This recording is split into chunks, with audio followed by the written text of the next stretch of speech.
are we seeing any negative impacts at this moment on brain activity, cognitive function with our older folks who are more out of shape than ever before? Yeah, not just our older folks, our kids.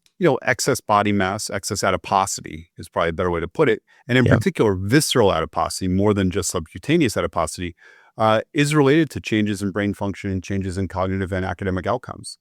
Wow. So I mean, we do know that there are other health factors besides just being more fit. Carrying excess body mass is also a problem.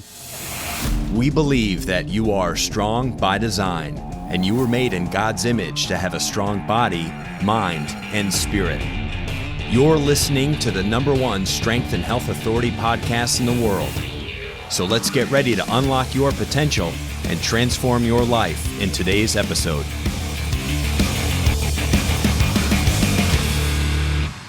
Ladies and gentlemen, welcome to the Strong by Design podcast. Hosting today, Coach Chris Wilson. It's a pleasure to have you. Thank you for joining the show. If you're a first-time listener of the show, we welcome you and encourage you to come back every week or two when we release a new episode. And we have literally hundreds of episodes for you to go back and listen to.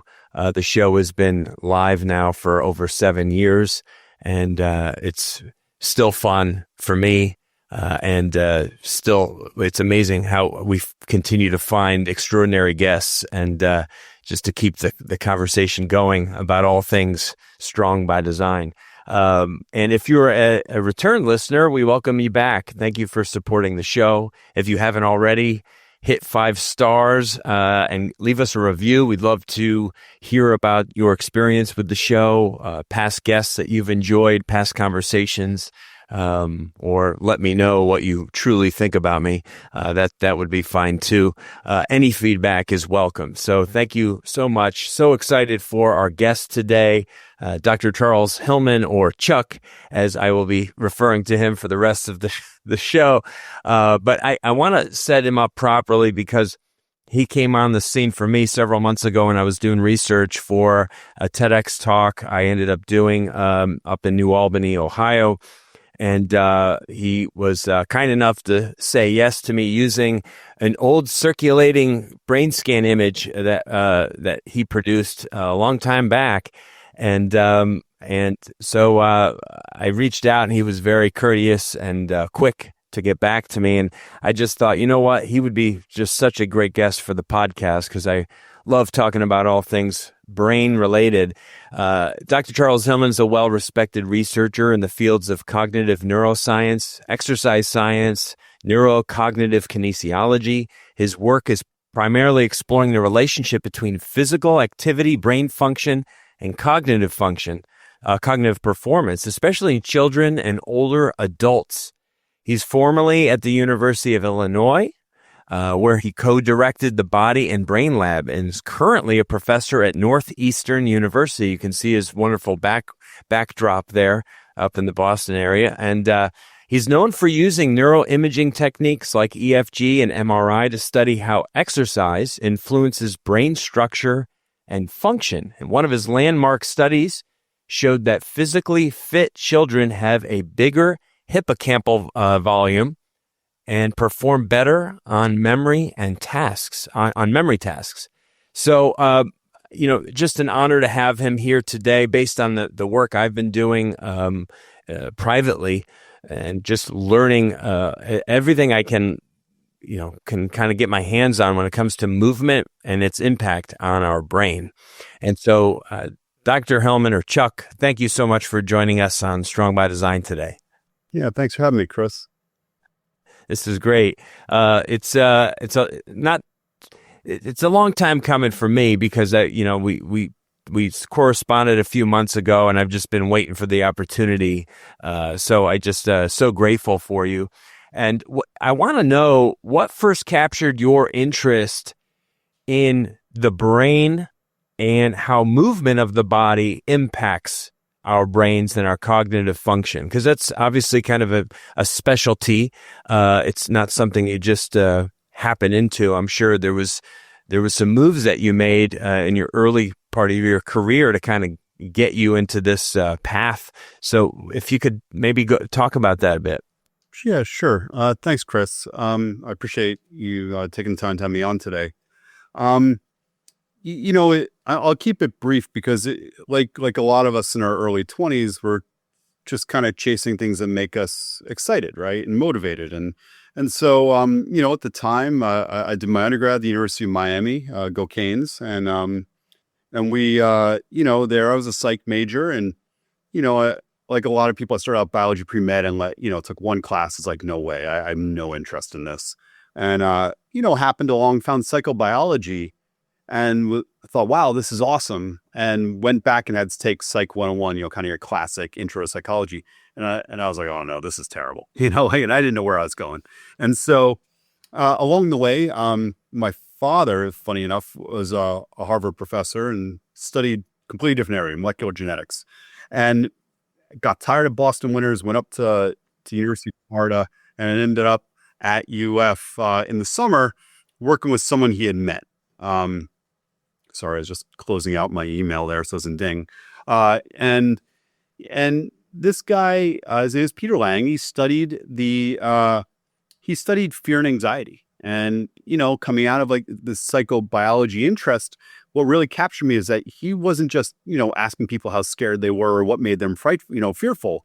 He was actually measuring the brain using EEG, and he was measuring facial physiology, looking at like the startle reflex and your smiling muscles, the zygomatic muscles, and your frowning muscles, your corrugator muscles, and actually measuring, and then a whole host of other measures. And he was measuring the body and the body's response to being emotional, be it positive or negative or neutral.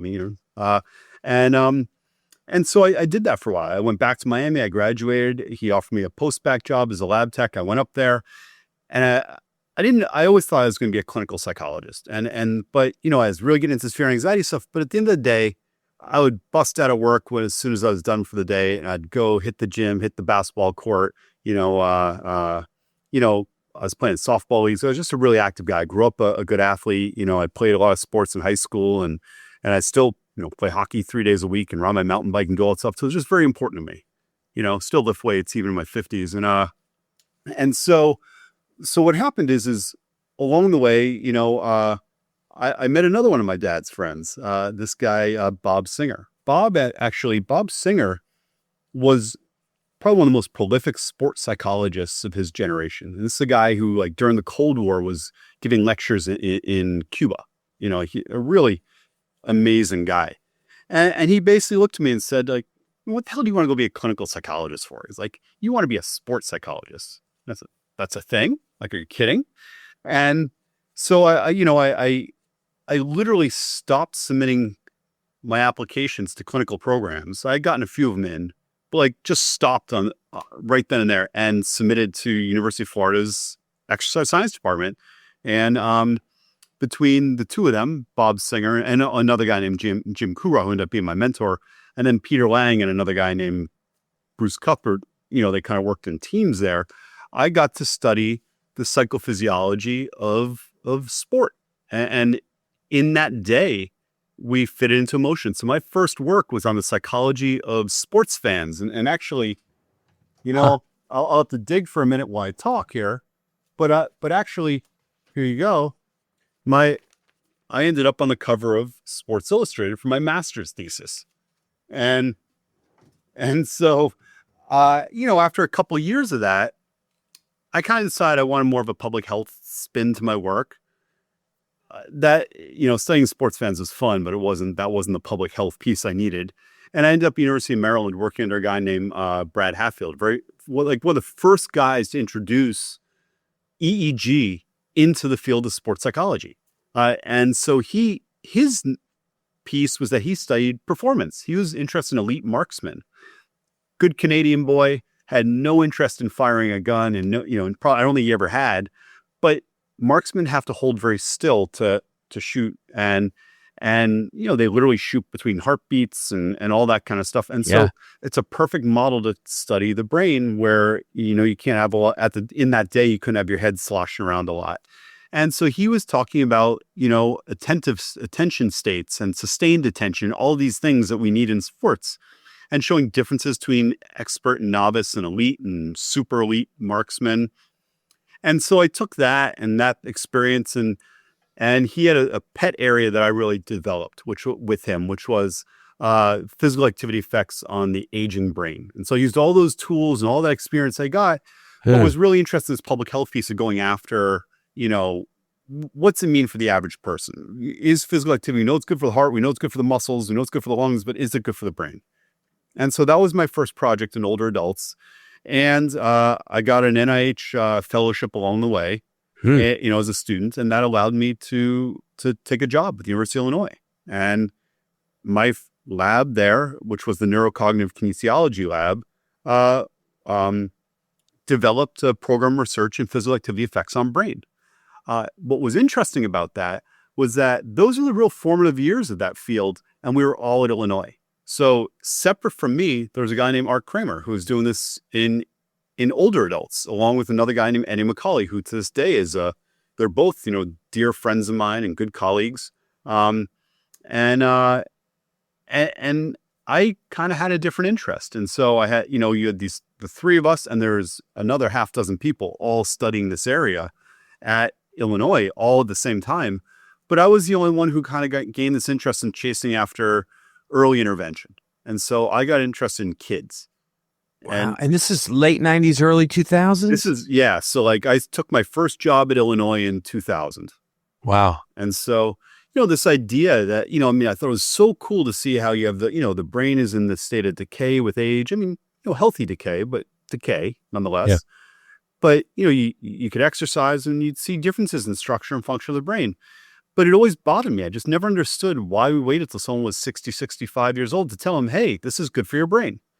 And so on a whim, and I remember the moment where I actually had this thought, I said, okay, let's go ahead and see if this works in children, and set out to study, at the time, 7 to 12-year-olds. And we've since, we've honed in a little bit onto the 8 to 10-year-old range, but, and ran that first study. And the effects were huge in kids, high fit kids versus low fit kids. And I've never looked back since. So that's kind of my story. Wow. It is fascinating. For me, a guy who's loved exercise and activity and sports and athletics and you name it, if it was movement of the body and competitive in nature, I wanted to be part of it. And I didn't really care what it was. It's funny, as a little kid, what you can turn into a game. Right. And everything's a game, right? We had Kill the Carrier, which is throw a ball up in the air. Whoever catches it just has to run around like a crazy person, and a gaggle of other boys just go and tackle you. And that was basically all of the 1980s for me. It was like, I think we call that kill the man with the ball. You weren't even that creative. Yeah. And then, I had two older brothers, so I always had somebody, and plenty of neighborhood friends. There was always physical activity, and the body in motion was just part of my life. And I've always just had a love for it. And it always made sense to me as I got into the fitness and health space and was working with most largely older clientele, that it had a very real impact on our mental state. Not just how we thought about things, but how we our mood and our motivations in life and all of these things, along with memory and things that were really tangible. Like you could really see the impact and the effects of movement on the body. I saw it with my own mother, who was dealing with her own bouts with cancer, and she knew exercise was a good way to kind of recover and get past some of these health scares that she had. And I just saw how positively it was affecting her.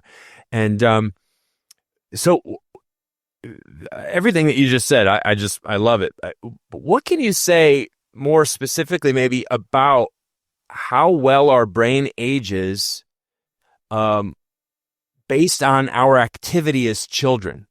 So if we're highly active as kids, from say 3 to 15 or 3 to 18 or even take your 7 to 12, and then you extrapolate that out to what that same person looks like at 70s and 80s, are they going to have noticeably different brain activity or different cognitive abilities over someone who was inactive in those years?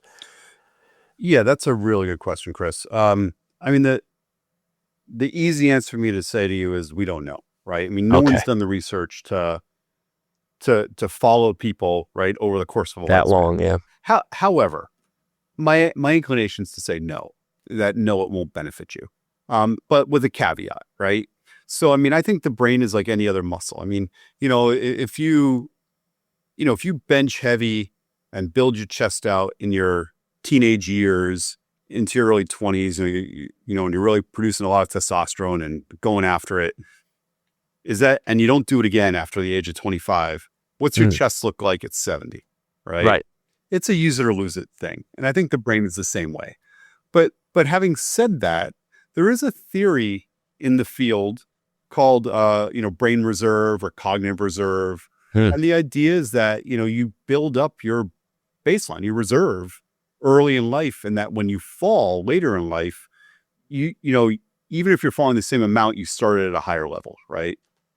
And so I think it is really easy to see, as you said, what it looks like in aging when people move. Right. My parents are a great example. Divorced for many years. My mom was never an exerciser. She, in her 70s, she exercises, I don't know, Zumba, whatever, older women do. Zumba. Oh, yeah. I mean, that kind of thing, right? Sure. Not really pushing herself, right? My dad, he runs 5 miles or bikes 5 miles to the gym, works out or does, Tai Chi, and then bikes or runs home, right? Wow. He's cutting down trees in his yard. He lives out, on a couple acres in Florida. He's just active. And when you look at him, they're both the same age. They're both 76. When you look at my father, I mean, he's standing upright. He's muscular. He moves, he'll tell you everything that hurts him, right? This hurts, that hurts, whatever. But, this is a guy who played golf till he was 74 years old. I mean, like he kayaks, he hikes, he does all these things, all these ways. And he just doesn't look like your average 76-year-old guy, Yep. It's, Wow. and I think, we know this, right? I mean, we know that exercise throughout the course of our lives builds that reserve, our physical reserve in that case, right? Certainly. And I think that extends to brain. There's no question. 100%. And yeah, and that's, so I totally get it. The use it or lose it kind of approach. It's a simple way of saying, it's like, it doesn't matter what you did X amount of years ago. If you stop doing it, the benefits are very hard to see years later, decades later. However, if you're fairly active, above average for much of your life, for decades of your life, and then maybe you have a period of health issue or health scare or whatever, a setback of some kind, I think it's easier to get back into the shape or, physically to get back kind of to where you were. Right. Versus having maybe not done anything for decades and then kind of starting from zero later in life. I know it's very hard for a lifelong sedentary person, to all of a sudden make great gains. But the body is pretty amazing what it can do if you just give it a little something. And the brain too, right? In the sense that if you think about, those of us who are active above average throughout our lives have a motivation for that. It's important to us, right? And if we're giving up things in our life, the number one reason why people don't exercise is because of lack of time. Well, I'm sure you're a busy guy. I'm a busy guy. There are other things I give up before my exercise, right? That's right. And so, I've had to be sedentary at times in my 40s, partially, right? I play a lot of ice hockey. I've had a couple surgeries, things like that. And yeah, it's hard coming back, but I push myself till I do, right? Yeah. Back skating again, back lifting again, doing those things because there's just a motivation and a priority I place on it. Yeah. I mean, for somebody that's, trained for many years with weights and, sure, I've experienced some discomfort or pain in certain parts of my body, but luckily nothing that's really holding me back or that's, chronically a huge issue. But we're going to feel like that kind of regardless. So we can either be in a little bit of pain and highly active, or we can be in a little bit or a lot of pain and be inactive. Either way, it's kind of just a choice at the end of the day. Yeah. What's most important? Do we want to set ourselves up for independence and the ability to be capable physical beings, or do we want to just let ourselves succumb to older age and become dependent on others? Yeah, that's right. I mean, and remember, there's places you don't want to be in old age, right? I mean, for the really feeble older adults, the ones who've never touched a weight or never done resistance exercise, a doctor will prescribe the soup can workout, right? And if I ever find myself in a position where, all I can do is lift Campbell's soup cans, I know I've failed somewhere, right? Yep. So. Yeah, I feel the same way, very much so. I want to be I'm not that old yet. I'm scratching 50 here soon, but I like to feel like if I can be inspiring to younger people who say, hey, well, that guy moves pretty good for a guy who's about 50, and I hope I can still have that same approach to my life 10 years from now, even 20 years from now, as long as, every year you're going to have a drop off, right? You're going to have a 1% drop off or 2% drop off, but it doesn't mean you can't, maximize what you have, Yeah, I think I agree completely. But I think one of the things we need to remember is that you and I are the outliers, right? Yeah. The vast majority of the world does not meet the physical activity guidelines, right? And so, being less active or sedentary appears to be the norm. Yeah. And so there's something about the brains of those folks or their response or their feelings towards exercise that if we knew how to cure that would be, that's the $1 million question, right? Yeah, 100% it is. In fact, I had written something down here previously is that I said it was so much of our population being overweight and being obese. It seems like every year or 5 years, it seems like the numbers are worse and worse. Are we seeing any negative impacts at this moment on brain activity, cognitive function with our older folks who are more out of shape than ever before? Yeah, not just our older folks, our kids. We have a lot of research out of my lab that I've collaborated with a former student postdoc of mine, Warren Rain, who's now a professor here. I have a colleague who's back at Illinois in that body. I can't remember the name of the lab is, but Naman Khan, he's the co-director of that lab.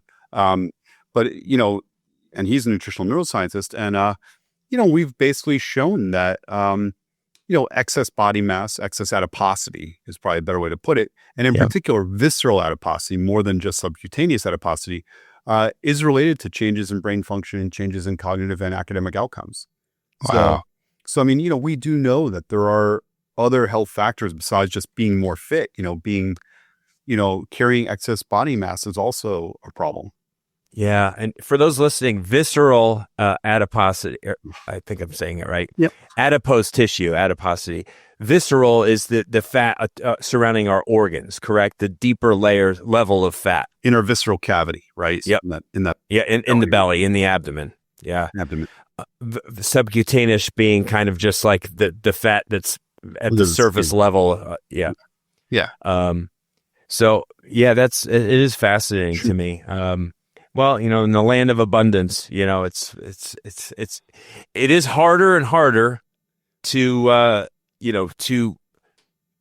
have a caloric deficit in our lives, or on the flip side of that, besides cutting the caloric intake, is raising the activity level up to where you're burning so many calories that what you're eating doesn't really hold you back, which is kind of the benefit of being young. Is like typically when you're younger, not all, but like for me in my youth, like I couldn't have overeaten because I was just too active. But then something happens in our 20s and 30s when we start to become less active, but yet our volume, our intake is still pretty high. And we're making bad choices because we're always on the run and go. And, quick meals. And so our foods aren't as high quality or homemade as they should be. And we're eating more calories than we think we are, just because it's a very hard it's a very hard thing to navigate in this day and age. It really is. It was easier, I think, a long time ago because the options were fewer for bad food. We also knew, right? Like, you grew up in a house where you were not allowed to eat that second dessert because it wasn't good for you. But you can walk into a coffee shop now and have a 1,000-calorie beverage, right? Yes. That's insane, right? Yes. And it doesn't satisfy you necessarily like an 1,000-calorie meal would. Right. That's right. Yeah. I will say I can't sit and brag about this really, but my mom and her infinite wisdom when we were kids just always cooked very healthy. We didn't have a lot of money, but she cooked very healthy. And as an adult, I think the last time I ate at a McDonald's or a Burger King or anything like that, I was like 22, 23 years old. Oh, wow. Good for you. Yeah. I kind of lost a taste for it, Mm-hmm. And so even like when my son was born, I was 30, he wants to go to McDonald's. Took him to McDonald's, but I just never ate there. I'd sit with him while he ate and go home and eat dinner. And now it's funny. He's the same way. Like he's in his mid-20s and he doesn't eat fast food. Yeah. Funny. I mean, I can't say that. Well, there's only a few, like we'll hit a Chick-fil-A, on a night where we don't feel like cooking, or obviously have pizza delivered or something at the house. So that's, but I have been better about, in the last, I don't know, 5+ years, just kind of stopping any of the fast food business. I'd rather make a burger at home, frankly, anyway, because there's so much better and tastier and healthier. I'm not saying I avoid a burger. I'll eat that every once in a while. I also love a good pizza, right? But from a mom and pop around the Boston area, not from a Domino's, right? Yeah, pizza. Yeah, Great, so. I agree 100%. Yeah.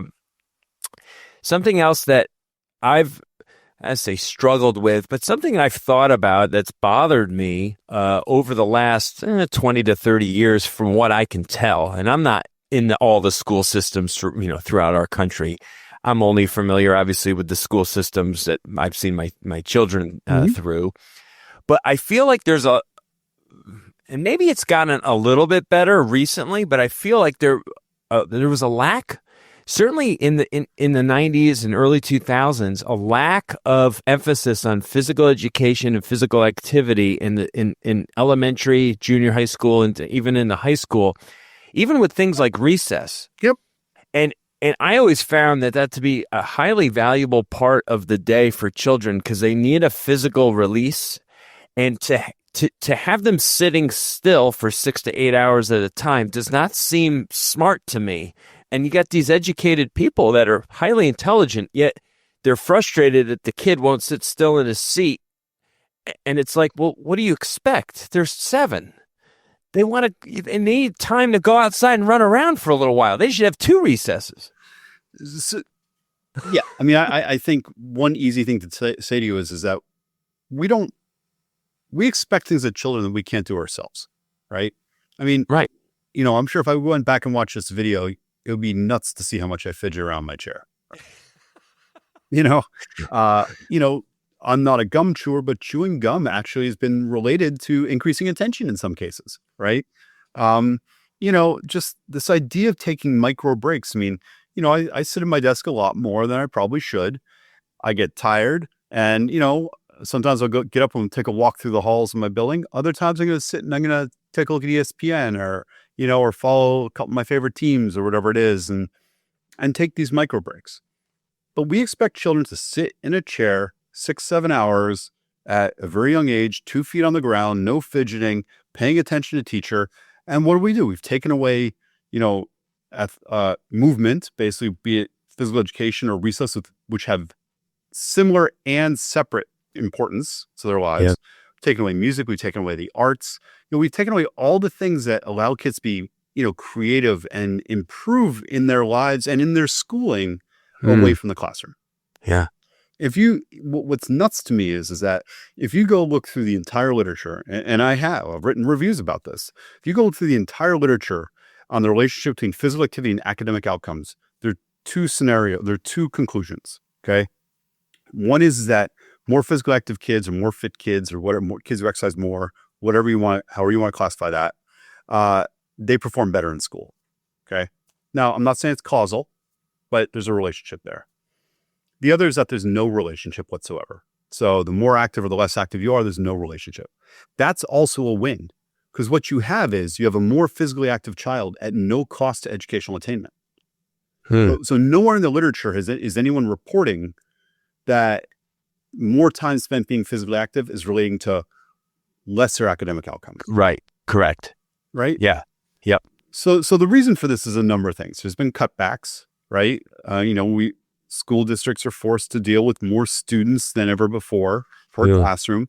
Bush's No Child Left Behind wasn't helpful to us in the early 2000s, but we survived it. And in some regards, it was kind of a bit of a rallying call at the time. And we have kind of schools have relied less on specialists, and so now it's budget cuts lead to who goes first? Physical education teacher, right?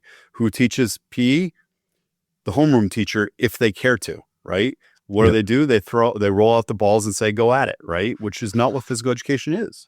Beyond the health benefit, physical education is important to us because it teaches us efficacy for being physically active throughout our lives. How many people say, I don't like to run? Well, great. I don't either. I haven't run since I was in my early 30s, right? I don't run, but I found a number of other things I like to do. And that's because I was exposed to a lot of different options as a kid. Yeah. And had the efficacy to then say, I can be a physically active individual and I want to go do this. Wow. So, well, I'm happy to hear that's your thinking about it as well. A little bit of frustration, I'm sure. And that's, I'm sure there's a lot of other educators like yourself who have been around the block for the last, 2-3 decades.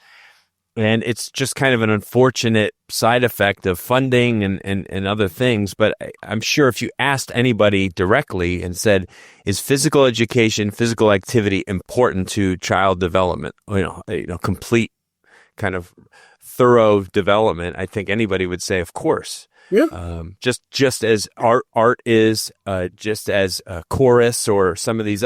I loved all that stuff as a kid. I loved art class. I loved PE or gym. I loved it. I loved doing chorus, special chorus. I loved all that stuff because I was kind of I was an active kid, but I was also kind of a performer. And so it really worked well for my personality. But I would just encourage anybody listening, do whatever you can. If your kid is not getting the activity in school, then you have to look for other opportunities outside of school that get your kid moving. But that's absolutely right, Chris. I mean, and that's how my kid was raised. I mean, I didn't rely on the school to make for his physical activity behavior. And in fact, I served in an Institute of Medicine committee where the conclusion was that schools should be responsible for half of their daily physical activity intake, right? So if, the physical activity guidelines, which I also serve that, the physical activity guidelines for Americans in 2018 came out and said that kids should have 60 minutes or more of moderate to vigorous physical activity every day. And the Institute of Medicine committee said that okay, great. The school should be responsible for 30 minutes of that. And, who knows if they are or not. I think it's school to school or school district to school district. I will tell you that some of the most fit countries in the world, like Denmark, they have daily PE, right? It's mandatory in all schools that they have 60 minutes of daily physical education or physical activity time, right? Yeah. Other countries understand this more than we do. No, 100%. And I mean, I talked to my neighbors who have done quite a bit of traveling in Europe over the recent years. Just talk about just how much more active in daily lives people are in a lot of these European countries because people are on their feet. They're walking everywhere. They're not using transportation as much as we are here in the States. We rely heavily on, getting on something to move us rather than using our own two legs. And walking, the simplest form of activity, is sometimes the best thing that you can do because you can do it forever. Yeah. I walk to the train every day. It was funny. I was telling someone, I bought an old sports car. It's 20 years old, thinking this would be great. I put 1,000 miles on it last year. Not getting a lot of use. No, because I walk to and from the train. I take the train to the city. And if I go out with my friends in my spare time, whatever, I end up at a bar. I'm not driving home, right? So I almost never drive the thing. Wow. So Wow. might get That's rid of it. nice. Might be time to Yeah. get rid Oh, of it. So. yeah. That sounds great. Well, I I know what I see, and when I see people out walking, they typically have a smile on their face, and there's a pep in their step, and I know they're making it a priority. They know it's good for them and it makes them feel better, and that's why having dogs or stuff like that can be such a huge advantage, because they need to walk, and people love their animals so much they're going to go out of their way to take care of their animal, and side effect, they take care of themselves a little bit too. Absolutely. So I'm a huge animal guy myself, so I walk my dogs just about every single day. Awesome. Sometimes twice. I am fascinated. In my talk I talked about the hippocampus, and you've done quite a bit of work there. The area of our brain in the limbic system, the hippocampus is part of that, responsible for memory and for learning, for emotions, lots of things, and our short-term and long-term memories. Can you talk a little bit about what you have seen in your work with how movement of the body impacts this very important part of our brain? Yeah. So let me step back, Chris, and say that I my work early on investigated a lot of different areas of brain and cognition, and 25 years later, there's sort of two aspects of cognition that appear to be disproportionately benefited by physical activity. One is hippocampal dependent memory. So we do have memories that occur outside the hippocampus. So hippocampal dependent memory, and the other is prefrontal functions, right? Executive functions. And so those two areas have really been what I've honed in and targeted for more than a decade now because of that. In terms of the hippocampus, as you said, it's a subcortical structure. This is a very well-developed structure, not just in humans, but it's among the most developed structures, like in rodents and and other mammals that don't have as large of a prefrontal cortex, and it's involved in learning and memory. And so, in the case of humans, it's pretty straightforward. When we make relationships about things, the hippocampus comes online. So if you see a pencil in front of you and say, and you remember, oh, my pencil's on my desk. Okay, that's not necessarily a hippocampal function.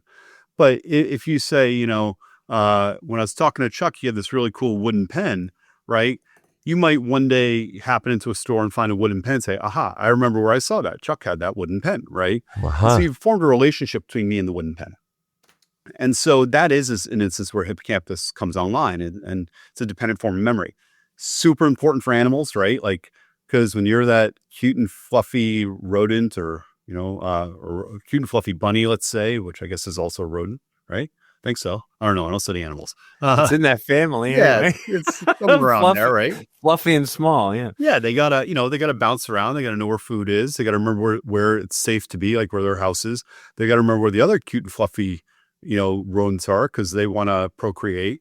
They gotta remember where, they gotta remember where the predators are, or where they may be, because they don't want to be hot lunch themselves, right? So I mean, the hippocampus manages all of that. They're learning their environment. They're forming memories around that environment, and that leads them to longevity, right? And so, what it turns out. Let me just back up and say one more thing. The hippocampus is one of two brain regions that creates new neurons throughout your entire life. Okay, wow. So it's an important structure to keep healthy. And for whatever reason, physical activity, well, I mean, we know some of why. Physical activity is disproportionately and at times selectively beneficial for the hippocampus. It means that the hippocampus is more amenable to physical activity intervention. And so when you strengthen that piece of tissue and the networks associated with that tissue, I think it's incorrect just to talk about tissue now, what we know about the brain in sort of isolation. It's part of bigger structures and networks and traffic and all that good stuff. And so, when those areas of the brain are amenable to physical activity, well, the functions that they support are also amenable. And so I think we have a couple of studies on hippocampus, but the one that captures a lot of attention is that we take kids, we put them in the magnet and the MRI, and we measured the structures of the hippocampus in this particular case, we showed that higher fit kids had greater volume, more hippocampus, bigger amount, and bilaterally, so hippocampi. So size matters with the hippocampus. In some cases, it does. And what we then found was that when we gave them two memory tests outside the magnet, one that was hippocampal dependent and one that was hippocampal independent, what we found was that higher fit kids were selectively better at the hippocampal dependent memories, not independent, where there's no effect whether they're high or low fit. But what was really interesting is that the size of the hippocampus mediated that relationship, meaning that higher fitness was related to bigger hippocampus, and bigger hippocampus is related to better memory, hippocampal dependent memory. And so, we were able to show this nice triangulation of fitness to brain volume in a certain area to cognitive performance. And am I right in saying that when you have developed the hippocampal part of the brain with a lot of activities, hand-eye coordinated stuff like, maybe tennis or anything racket related, would that be something that is easier to hold on to as you age? Like in terms of your ability would maybe be, you're able to maintain it at maybe a higher level than maybe somebody else who maybe never did much of that and was trying to develop it later on in life. Yeah, that's an interesting question. Again, I don't know. It would be an interesting experiment, right? To look into that. Off the top of my head, there's probably a couple other areas of the brain that are pretty important, or networks. Basal ganglia, we've showed similar relationships between being physically active or being more fit and basal ganglia. Basal ganglia is a number of subcortical structures, but only in the ones that are related to so the basal ganglia as a whole is at the interplay of like cognition and action, right? And so we're looking at like where executive functions, part of that executive function subcortical network. And so some of the basal ganglia is involved in that, some of it's not involved in other things like reward and emotion and things like that. And because it's at the sort of the crux of cognition action, I consider the basal ganglia would also be an important structure in your scenario of like learning racket sports. As an executive function, the ability, prefrontal cortex and that network, because that's the ability to understand movement. And if you've been physically active, you understand movement, right? So when I grew up, I played baseball. Like most boys who played sports around, in my era. You ever try and hit a cricket ball? Hit a ball in cricket. I can't with a wicket, and I can't remember what a bowl or I've seen cricket. I've never played it. It seems even more difficult than baseball. Yeah, but one time I've gotten to swing a cricket bat, or what is a wicket? I think a cricket wicket. I don't know. I think my Australian buddies would make fun of me right now.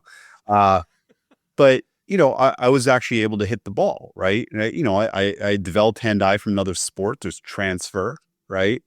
And there's probably some truth to tennis. I've had a million people tell me that I'd be a great golfer because I played so much hockey, So I think these transfer moments, but I'll tell you, I don't think I could hit it. I don't think I'd be very good at playing tennis. I've never really played racket sports in my life. I don't have that efficacy for a racket sport. It's a different stroke, right? There's just a lot to it that's very different. I bet I'd pick it up better than someone who only ran in their lives, right? Only like marathon runners or 100%. But maybe not to the level of, say, if you played squash or tennis, maybe you'd be a better, what's the sport that everyone plays right now? Paddleball or whatever, right? Oh, pickleball has blown up.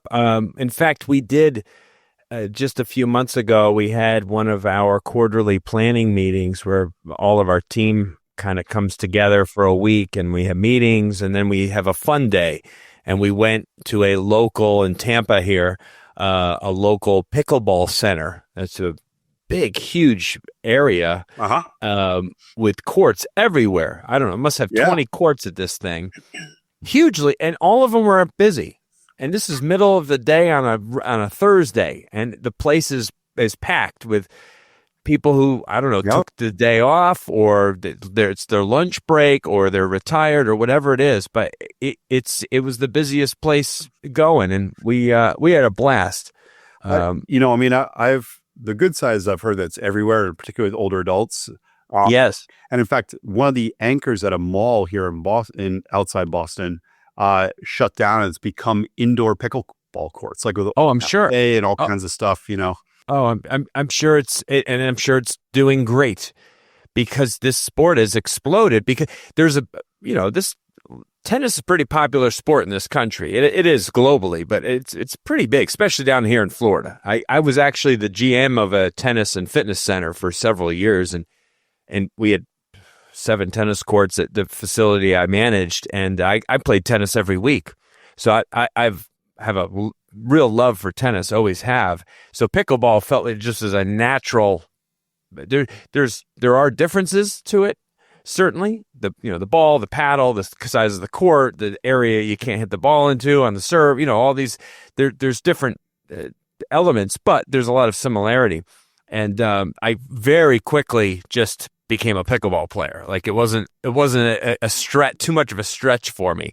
But I love, and my son is a baseball player, but I love that he loves racket sports. We play badminton a lot at home. We have a little mobile badminton net that we can set up in the road and just play out in front of the house.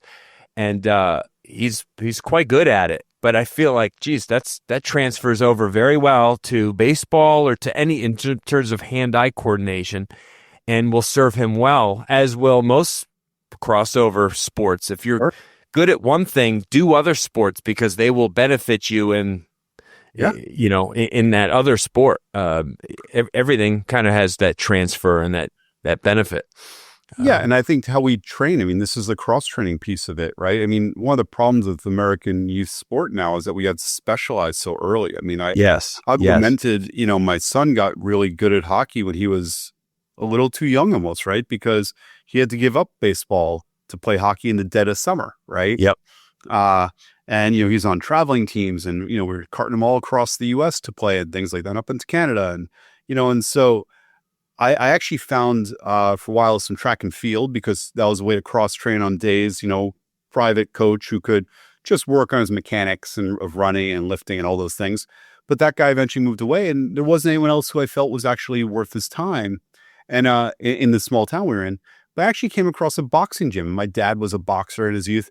And what's amazing about it is I couldn't pick another sport that trained footwork and hand speed, two things you need in hockey. Right. And I actually think, and my kid's tall, he's 6'6" now. He was a tall 10-year-old. He was a tall 12-year-old, and he'd get a hold of his feet and his body, and he'd start to skate really well. And then he'd grow an inch, and all of a sudden it was like starting over for 6 months. And I was blown away by how well he was able to train his feet and his hands from boxing, and how much that applied to his hockey game.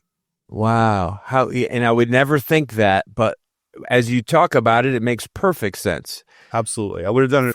Footwork is everything for a boxer. Oh, everything. That was, they're tying your laces together. You have 1 foot in a tire, 1 foot out of a tire. The stuff they did and the transfer, I didn't even have to talk about it with them. I just watch it happen, Wow. I stayed out of the way. Wow. That's fabulous. Yeah. Well, I encourage anyone listening right now. It's a great lesson. Don't become one dimensional. Don't let your kid become one dimensional with the sport he or she is doing. It. Let them participate in other things, because, getting a break from one sport to participate in another one, then coming back to it, well, you'll probably actually they won't have backtracked. You'd probably end up improving. Or at an accelerated level, because of things just have that way of having so many benefits.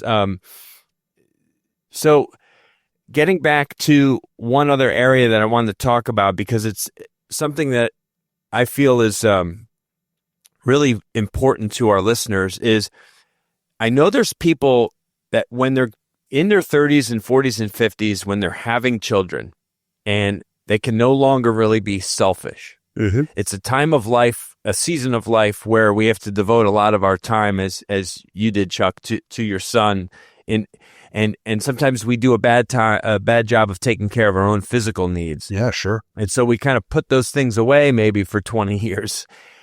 And it can be very daunting to people to come back to it. But I wanted to assure people listening that the body and the brain are pretty miraculous in terms of when you get back into something, how they can rebound and how they can really get back to a place and even surpass maybe where you were, even though that you're older. Whereas people sometimes just feel like, well, why even try? Why even give it my effort? I'm old now. That's behind me. It's not, that's an old hobby. That's an old activity. That's for young people. But I really want people to realize that that's not, it's the exact opposite, is that the movement of the body is what keeps us young or makes us young. And I just wanted to kind of hit on that a little bit. Yeah. I mean, Chris, you're absolutely right. It's, I get to play in a hockey game where there's guys that are in their very early 70s that are still playing. And, I play with one who, I still can't get around them. Get out of here. And he's 70 something? 71, I think. Yeah. He's just, because, he laments that he can't move like he did when he was a kid and played college hockey and all that kind of stuff. But you know what? He's so smart. He understands the game. He's got that hockey IQ, and I just can't get around him. I mean, occasionally I beat him, but he beats me more than I beat him, when I'm attacking. And I really, I really believe that, like, if you want to keep yourself young, sure, you can keep yourself young by being physically active a lot of different ways. But if you love something, like if you love hockey, you go home, you watch hockey, right?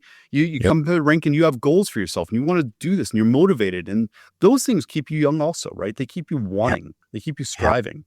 Yeah. And, and I would say while you're, I coached hockey for a lot of years when my kid was coming up, and that's one way to stay active, right? I mean, I was not always an empty nester where I get to go home and exercise every day or wake up early on Saturday and go exercise. And there were days where I'd go from the office to the rink. I'd have my kid and his team on the ice, and then I'll go back to the office. And, it was convenient for me. It was all on the same campus. But what's important about it is that you find ways to be active. And so I could coach and go out and demo and be on my feet and whatnot. But, I would see the average, mom or dad would pick up and drop off and pick up their kid. But there were a couple of them that would power walk around the ice for the entire hour we were on the ice, right? Yep. So you find ways to build it into your life, and if you can't build it in for an hour like that, and most kids play soccer or baseball or what have you, there's no reason why you're not walking around the field during that practice. That's right. Put your earbuds in, save a work call for that time, listen to music, do whatever podcast, whatever it is, you can do it during this time, right? If you don't have that kind of time, well, build it into your life, right? Don't drive. Or if you have to drive, don't park as close as possible. Go park as far as possible from your office or from the supermarket or whatever it is. I mean, absolutely. Yeah. The stairs.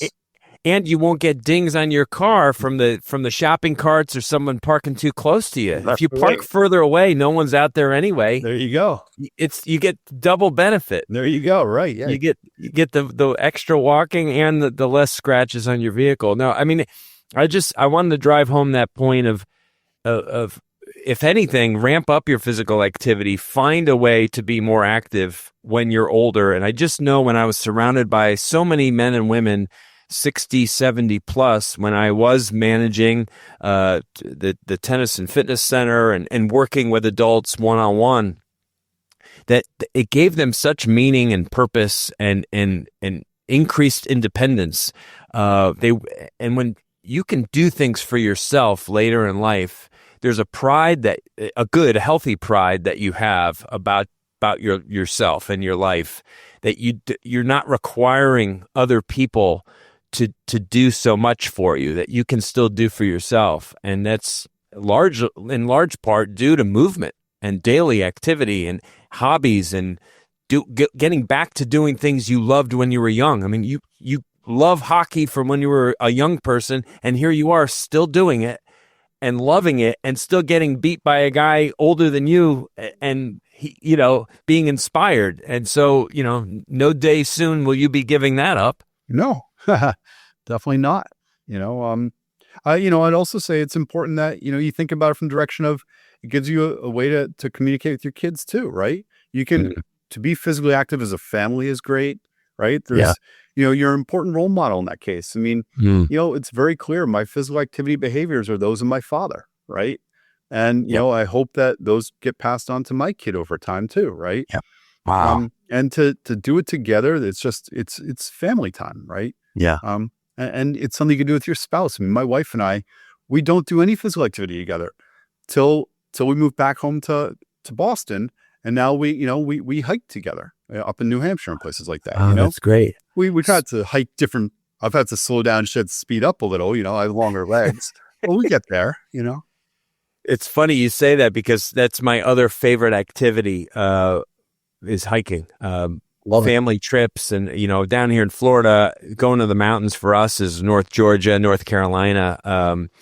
And we just love it. And we do, with the kids and finding new trails to explore and bringing our dogs. And it's so much fun. And you're in nature, getting fresh air and sunshine, and hiking is, from all the research I've done, is one of the best things that you can do for yourself from a physical standpoint, but a cognitive standpoint. It releases all the feel-good chemicals in the brain. When you're navigating a trail and you're having to move your body and decide how you're going to step, every step is kind of a targeted. You're not walking on a sidewalk. It's very different for your brain to navigate a trail that's up and down and sideways and slantways. And I just love it, and it's just such a benefit. To me, the ideal vacation is a cabin in the woods with access to different trails and hiking and stuff like that. For me, that's an awesome trip. Well, you should take your next family vacation to the White Mountains in New Hampshire. I've been. So you don't know this because we didn't talk about it. I grew up in Connecticut. Oh, yeah. I lived there until 2002, and one of the last trips I did, like wintry fun trips, was we went up and skied. Was the White Mountains? Yeah. So, what's the scary drop? What's that called? Tuckerman's? Yeah. So we hiked all the way up to that. Okay.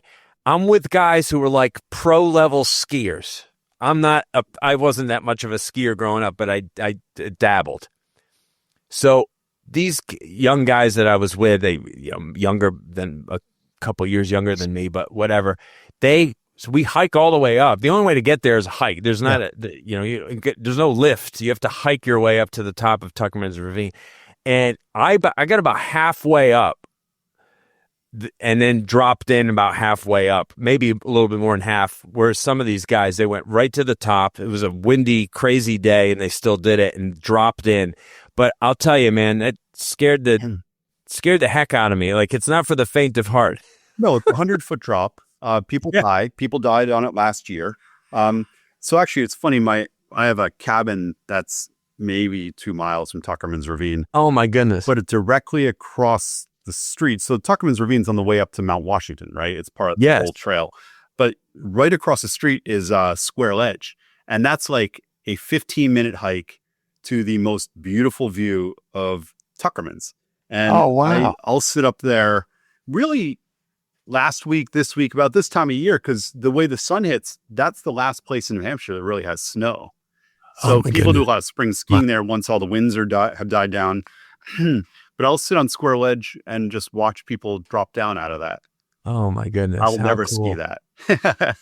It was frightening, and that's why I say I got about halfway up. I mean, because you're literally you have crampons, like the thing that you're on your ski boot, and you're kicking into this crazy. I don't know what the degree of angle. It's very steep. Yes. And I just said, I'm not going any higher. I'm going to break my neck and, let these guys, some of these guys are fearless and really obviously high level skiers to be able to just go up, drop in and get down to the bottom and be like, that was fun. Yeah. Like no big deal. Yeah. But, man, what a trip that was years ago. Well, this has been just a joy for me, just thank you for sharing your passion and your expertise. And I know this is a benefit to our listeners, and hopefully inspiring them to move, to find something to do in life physically, so that they can kind of keep their bodies young and their brains functioning at a high level for as long as possible. Thank you for all of your work, Chuck, that you've done over the decades, and I'm sure inspiring just hundreds, if not thousands, of students with all the work that you've done and making time to be on the show today. Thanks, Chris. I really appreciate you inviting me on your time today. I really enjoyed speaking with you. Oh, yeah. It's been an absolute joy.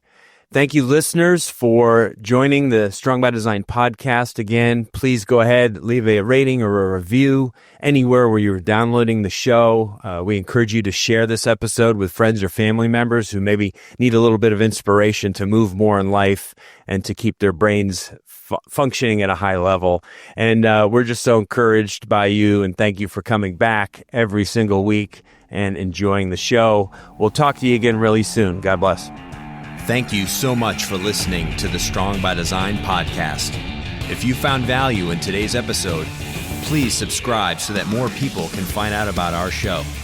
Plus, you don't want to miss any future episodes with the amazing guests and topics we have lined up for you.